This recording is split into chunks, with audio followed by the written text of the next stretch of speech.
அத்தை கொடுங்க. இந்தா. குஷி ஐ சித்தப்பா. சொல்லு குட்டி. இங்க பாரு, சித்தப்பா உனக்காக என்ன வாங்கிட்டு வந்திருக்கேன் பாரு. டடா. நல்லா இருக்கா? சூப்பரா இருக்கு சித்தப்பா. சூப்பர். உனக்கு தான் வாங்கிட்டு வந்தேன். எனக்கா? வாவ். என்னடா தம்பி இது, குழந்தை பிறக்கிறதுக்கு முன்னாடியே பொம்மை எல்லாம் வாங்கிட்டு வந்துட்டேன். வர வழியில் ஒரு பொம்மை கடையை பார்த்தேன், குஷியோட ஞாபகம் வந்தது, அதான் வாங்கிட்டு வந்தேன். தேங்க்ஸ். சித்தி வயித்துல இருக்கிற பாப்பா விளையாடுறதுக்கா இல்ல, இல்ல. சித்தப்பா?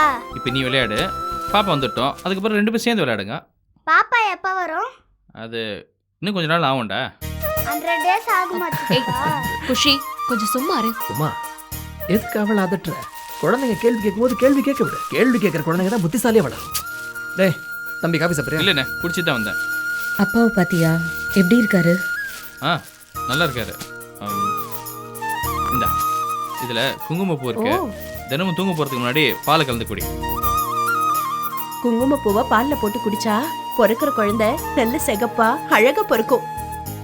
அதெல்லாம் கட்டுக்கதம்மா. குங்குமப்பூ சாப்பிட்டா அதை சாப்பிட்றவங்களுடைய உடம்புல ரத்த சிகப்பணுக்களை அதிகமாக உற்பத்தி பண்ணும். இப்போ கர்ப்பமா இருக்கிற பொண்ணுங்க அதை சாப்பிட்டா அந்த கர்ப்பஸ்திரிகளுடைய ஆரோக்கியத்துக்கு அது நல்லது தானே தவிர்த்து குங்குமப்பூ பிறக்க போற குழந்தைங்களுடைய கலர் எல்லாம் ஒன்றும் மாத்தாது. அப்பா அம்மா எப்படி இருக்காங்களோ அது தான் குழந்தையும் பிறக்கும்.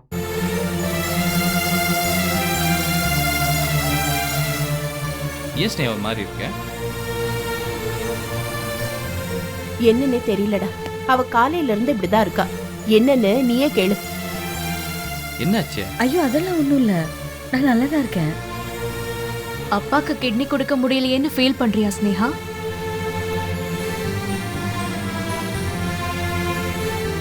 ஸ்னேகா, நீ மாமா பற்றி கவலைப்படாத, அவரை நான் பார்த்துக்கிறேன். எவ்வளோ பணம் செலவானாலும் நான் பார்த்துக்கிறேன்னு சொல்லிட்டேன். கூடிய சீக்கிரம் ஒரு நல்ல டோனர் கிடச்சிருவாங்க. கிடைச்ச மறுநாளே மாமாக்கு ஆப்ரேஷன் தான். எனக்கு உண்மையில நம்பிக்கை இருக்கு, ஆனா மனசுதான் கேட்க மாட்டேங்குது. கடைசி நேரத்துல எப்படி ஆயிடுச்சு. நீ கன்சீவ் ஆனது நல்லது தானே, அதை நினச்சி சந்தோஷப்பட. இதுக்காக நம்ம எத்தனை நாளாக வெயிட் பண்ணியிருப்போம், எவ்வளோ ஏங்கி இருப்போம். நீ சந்தோஷமா இருக்கணும் ஸ்னேகா. நீ சந்தோஷமா இருந்தால் தான் உன் வயிற்றுல வளர நம்ம குழந்தை ஆரோக்கியமாக பிறக்கும்.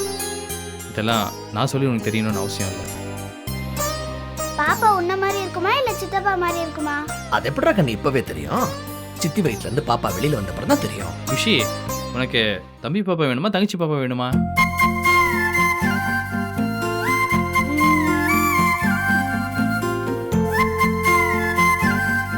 ரெண்டும். அப்படின்னா உங்க சித்திக்கு ஒரே பிரசவத்துல 2 குழந்தைங்க பிறக்கணும். அம்மா, எங்க கிளாஸ்ல ட்வின்ஸ் இருக்காங்களே சித்தப்பா. பாய் பேர் கதிரவன், கேர்ள் பேர் நிலா. 2 பேரும் ஒரே மாதிரி இருப்பாங்க, ஆனா சண்டை போட்டுட்டே இருப்பாங்க. சித்திக்கு பாப்பா பிறந்தா நான் சண்டையே போட மாட்டேனே, நான் நல்லா பாத்துப்பேன். அப்படி சொல்லுடி என் ராஜாத்தி செல்லம். ஸ்னேகா, நீ என்ன எதுவுமே பேச மாட்டேங்கிற? மாமாவை பத்தி நீ யோசிக்காத, குழந்தைய பத்தி மட்டும் யோசி. மாமாவை நாங்க பாத்துக்கிறோம். இங்கே பாரு, மாமா குணப்படுத்தி உங்ககிட்ட ஒப்படைக்கிறது என்னோட கடமை. நீ இந்த வீட்டோட வாரிசு உன் வயிற்றுல சுமந்துட்டு இருக்க. நீ அதை நல்லபடி பற்றி எங்கள் கையில் கொடுக்கணும். அது போதும் எங்களுக்கு. உங்க எல்லாரோட நல்ல மனசும் எனக்கு புரியுது. காலம் பூரா நான் உங்க எல்லாருக்கும் கடமைப்பட்டிருக்கேன். நீங்க யாரும் கவலைப்படாதீங்க. இந்த குழந்தை எந்த குறையும் இல்லாம பெத்து கொடுக்க வேண்டியது என்னோட கடமை. ஏய், இந்த மாதிரி நேரத்தில் நீ கண் கலங்கக்கூடாது. சந்தோஷமா சிரிச்சுக்கிட்டே இருக்கணும். ஆமா சித்தி, நீ சிரிச்சுட்டே இருந்தா பாப்பாவும் அழாம சிரிச்சுட்டே பிறக்கும். உங்களுக்கு பாப்பா பிறந்ததுன்னா நீங்க எனக்கு சொன்ன கதையெல்லாம் நானும் பாப்பாக்கு சொல்லுவேனே. சித்தி, பாப்பா பிறந்ததுக்கு அப்புறம் நீ எனக்கு இந்த மாதிரி முத்த தரியா? ஏய் லூசா, நீதான் என்னோட முதல் பாப்பா, அதுக்கப்புறம் தான் யாரா இருந்தாலும்.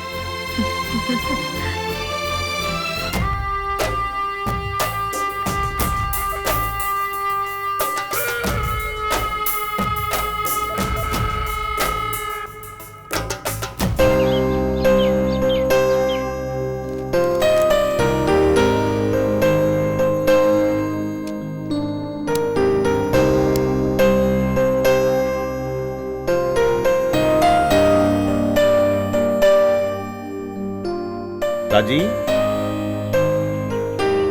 ராஜி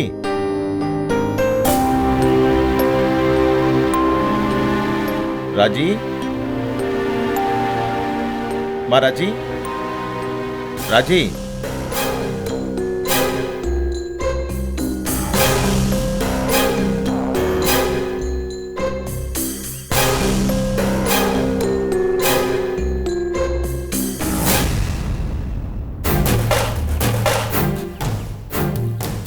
ராஜி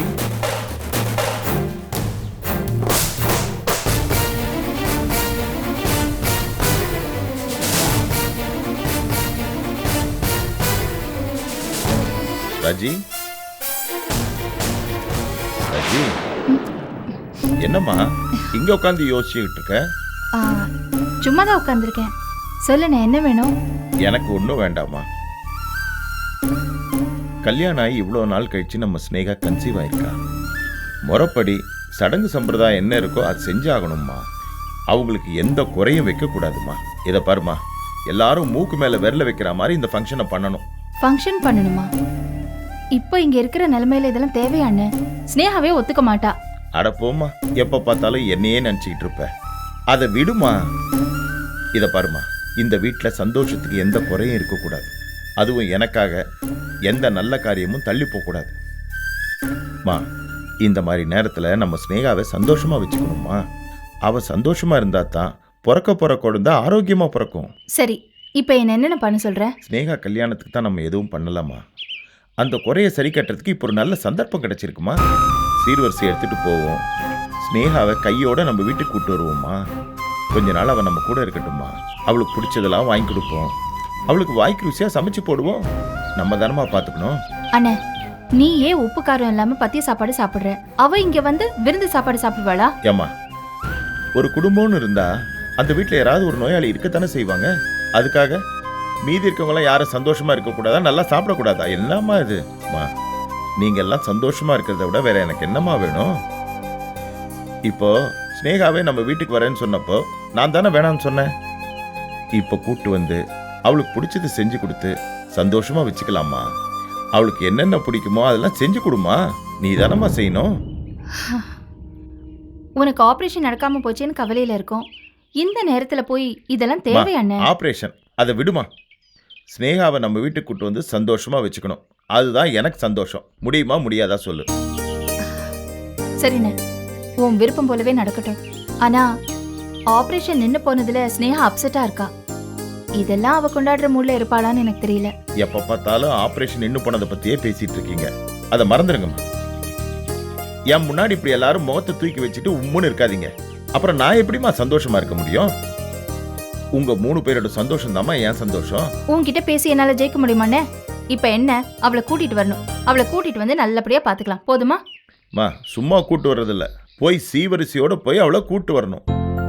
அதுக்கு என்னென்ன வேணுமோ அதெல்லாம் இன்னைக்கே பர்ச்சேஸ் பண்ணி ஆகணும். இல்ல, எனக்கு தெரியாம தான் இந்த விஷயத்தை கேக்குறேன். சாதாரணமா வளகாப்பு பண்ணி தான் வீட்டுக்கு கூட்டிட்டு வருவாங்க. வளகாப்பு அப்பதான் சீர்வரிசை எல்லாம் வைப்பாங்க. இது என்ன புதுசா கூட்டிட்டு வரும்போது சீர் வைக்கணுங்கிற? அது 9வது மாசம்மா. இப்போ ஆரம்பத்துல கொஞ்ச நாளைக்கு பிறந்த வீட்டுக்கு கூட்டு வந்து வச்சு அவளுக்கு வேணுங்கிறத செஞ்சு புருஷன் வீட்டுக்கு சந்தோஷமா கூட்டி போய் விடணும். மறுபடியும் ஒரு நல்ல நாளா பார்த்து 7வது மாசமோ இல்ல 9வது மாசமோ வளகாப்பு நடத்தி அப்ப நம்ம வீட்டுக்கு கூட்டு வரணும். இதெல்லாம் உனக்கு சொன்னா புரியாதுமா. பரவாயில்லையே, இதெல்லாம் தெரிஞ்சு வச்சிருக்கியே. பொம்பளை பொண்ணை பெத்தா இதெல்லாம் தெரிஞ்சு வச்சுக்கணுமா. இப்போ கொஞ்ச நாள்ல சுஷ்மாக்கு கல்யாணம் ஆயிடும். அப்போ உனக்கு அந்த பொறுப்பெல்லாம் வரும்ல, நீயும் தெரிஞ்சுக்கணும். மாமா, என் கல்யாணத்துக்கு இப்ப என்ன அவசரம்? ஸ்னேகாக்கு கன்சீவ் ஆனதுனால வேணா ஆபரேஷன் நின்று போயிருக்கலாம். அதுக்காக அப்படியே விட்டுருவோம் நினைக்காதீங்க. எவ்வளவு பணம் செலவானாலும் உங்களுக்கு டிரான்ஸ்பிளான்ட் பண்ண தான் போறோம். கிட்னி டோனருக்காக துவாரகேஷ் மாமா முயற்சி பண்ணிட்டு தான் இருக்காரு. மா, அது நடக்கும்போது நடக்கட்டும்மா. நான் என்ன வேணாம் நான் சொல்றேன். மா, இந்த வீட்டில் நடக்க வேண்டிய நல்ல காரியம்லாம் நான் நல்லபடியா நடமாடிட்டு இருக்கும்போதே நடந்தாகணும். ஏன் இப்படிலாம் பேசுற? இத பாரு, உனக்கு சீக்கிரமா ஆபரேஷன் நடக்க தான் போகுது.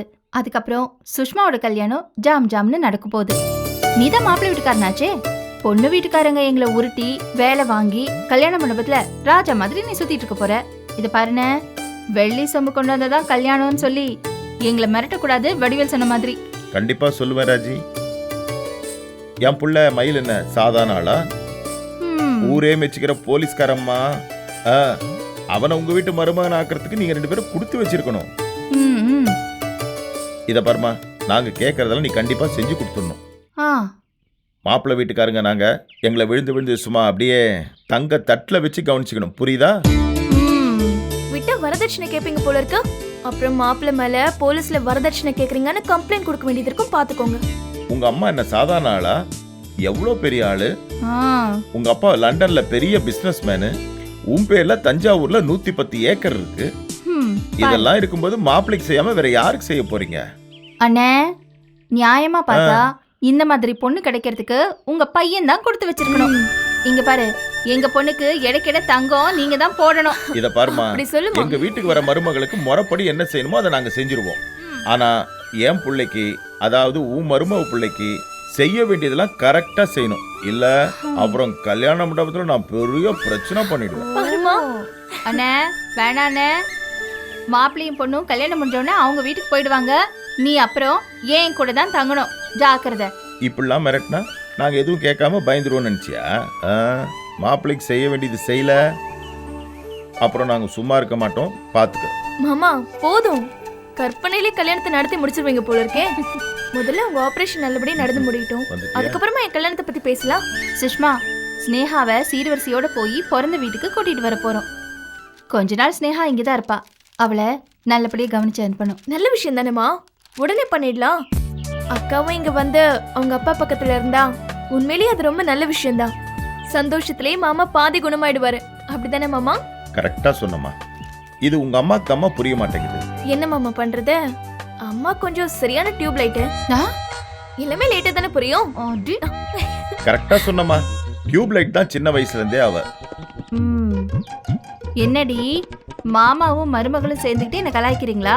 இருங்க, ஏன் மக ஸ்னேகா வரட்டும், அதுக்கப்புறம் பாருங்க. வரட்டும் வரட்டும். அக்கா வந்ததுக்கு அப்புறம் யாரு பக்கம்னு பார்க்கலாம், உங்க பக்கமா எங்க பக்கமா. நம்ம தாமா மெஜாரிட்டி, அங்க டெபாசிட்டே போயிடும், கவலைப்படாத. பாப்போம். பாப்போம், எங்களுக்கு இருக்கிற பலம் உங்களுக்கு தெரியாது. பாப்போம். பாத்துடலாமா? சேலஞ்ச். சேலஞ்ச். ஓகே. யா. இவ இப்படி தாமா ஏதாவது சேலஞ்ச் பண்ணுவா, அப்புறம் தோத்து போயிடுவா. ஏன் மாமா, அம்மா ஆரம்பத்துல இருந்து இப்படிதானா? ஆமா ஆமா, ஆரம்பத்துல இருந்தே டியூப் லைட் தான்.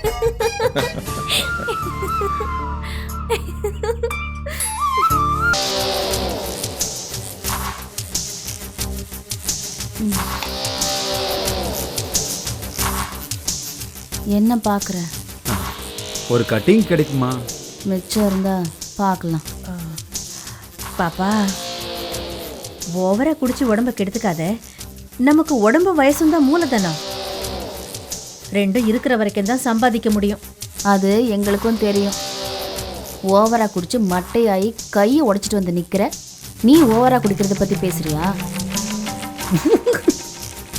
சரக்கு வேணா கேட்டு வாங்கி குடி, அதை விட்டு பெரிய இவளாட்ட அட்வைஸ் பண்ற. ஏய், வாய மூடுறா. ஏன் பாப்பா, மீனாவை ஹாஸ்பிட்டல் கூட்டு போனல, என்ன ஆச்சு? மீனாவுக்கு ஏற்கனவே அபார்ஷன் ஆயிருக்கு. அதனால ரொம்ப அப்செட் ஆயிருக்கா போல. இப்போ புருஷன் பக்கத்துல வந்தாலே மயக்கம் வருதான். ஓ, ரொம்ப நாளா 2 பேருக்கும் தனித்தனி படுக்க தானா. அப்படியா சங்கதி? அப்போ காத்து நம்ம பக்கம் தான் வீசுது. வந்த வேலை ஈஸியா முடிஞ்சிரும் போல இருக்க. கொஞ்ச நாளைக்கு 2 பேரும் ஒண்ணு சேரக்கூடாதுன்னு டாக்டர் சொல்லிருக்காங்க. வீட்டுல சாப்பாடு கிடைக்கலன்னா ஆம்பளைங்க ஹோட்டல் பக்கம் வந்துதானே ஆகணும். நம்ம தான் ஹோம்லி மெஸ்ஸே வச்சிருக்கோமே, சரவணா இங்க வந்துதானே ஆகணும். இந்த பிரச்சனையை நமக்கு சாதகமா பயன்படுத்திக்கணும்.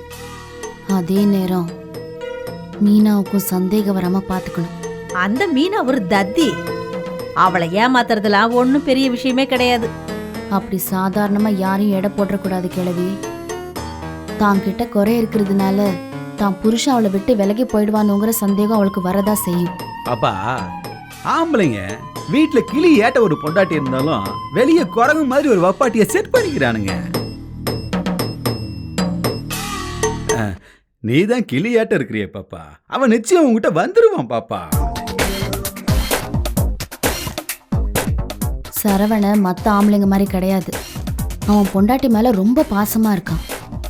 அவ்வளோ சீக்கிரம் வழிக்கு வரமாட்டான். உன்னால முடியும் பாப்பா. உங்ககிட்ட நிறைய வித்தை இருக்குது, அதுல ஒண்ணு அவுத்து விடு. அவன் உன்னையே சுத்தி சுத்தி வந்துகிட்டு இருப்பான். உண்மையிலேயே நீ என் புருஷன் அவன் நம்புறான். கிளவி என் மாமியாரன்னு நினைச்சுக்கிட்டு இருக்கான். அவ்வளோ சீக்கிரம் என்கிட்ட மயங்க மாட்டான். அப்படிதான் ஒண்ணு பண்ணுவோம். இவனை நீ டைவர்ஸ் பண்ணிட்டேன் பாப்பா. அதுக்கும் என்கிட்ட ஒரு பிளான் இருக்கு. சீக்கிரம் அந்த பிளானை ஒர்க் அவுட் பண்ணி அவ அக்கௌண்ட்ல இருக்கிற பணத்தெல்லாம் சுருட்டிடு பாப்பா. அந்த சின்னமனூர் ஜமீன் இருக்கான்ல, அவன் சொத்தை வித்து 4 கோடி ரூபாய் அக்கௌண்ட்ல போட்டிருக்கானா. சரவணன் கிட்ட இருக்கிற பணத்தெல்லாம் சுருட்டிட்டேன்னா நம்ம சின்னமனூர் போய் செட்டில் ஆயிடலாம்ல. அந்த 40 லட்சம் ரூபாய் கைக்கு வரட்டும், அப்புறம் கம்பி நீட்டிட வேண்டியதுதான்.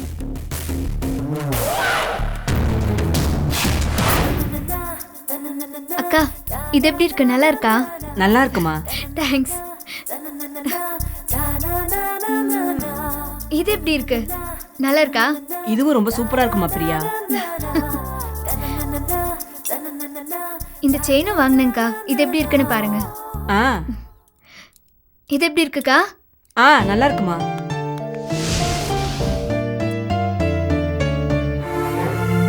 இங்க பாருங்கக்கா, இந்த மோதிரம் எவ்வளவு அழகா இருக்கு. எல்லாமே ரொம்ப நல்லா இருக்குமா. நல்லா இருக்கு. பிரியா, வீட்ல எனக்கு அவசரமா வேலை இருக்கு, நான் அப்புறமா வரேன்.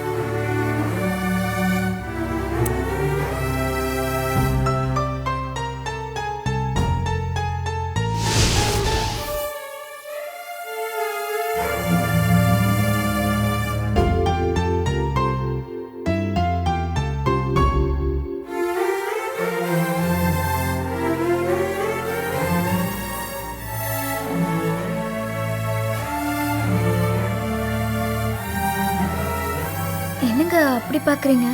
வேலையை விட்டுட்டியா? ஏன் அப்படி கேக்குறீங்க? இல்ல, இந்த பொருள்லாம் வச்சு கடைக்கு தான் ஆரம்பிக்க போறியான்னு நினைச்சேன். இல்லங்க, இதெல்லாம் என்னோட பர்சனல் யூஸ்க்காக வாங்கினேன். பர்சனல் யூஸ்க்கா? ஆமா.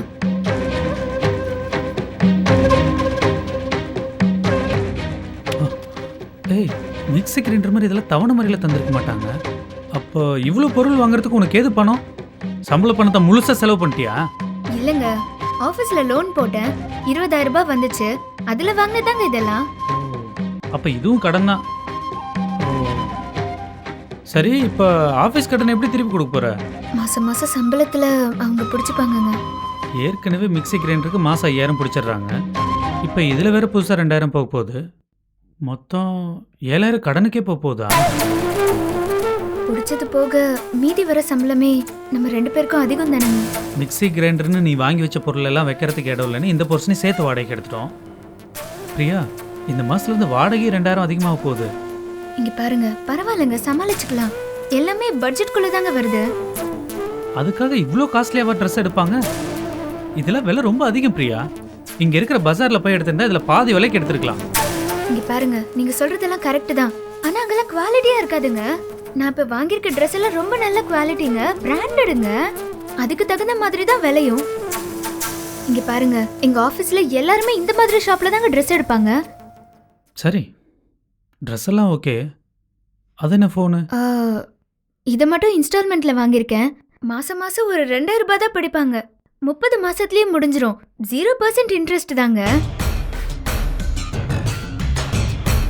அப்ப இந்த ஃபோனோட ரேட்டு 60,000 ரூபாயா? எங்க கிராமத்துல 60,000 ரூபாய்க்கு 2 பசுமாடு வாங்கியிருக்கலாம்.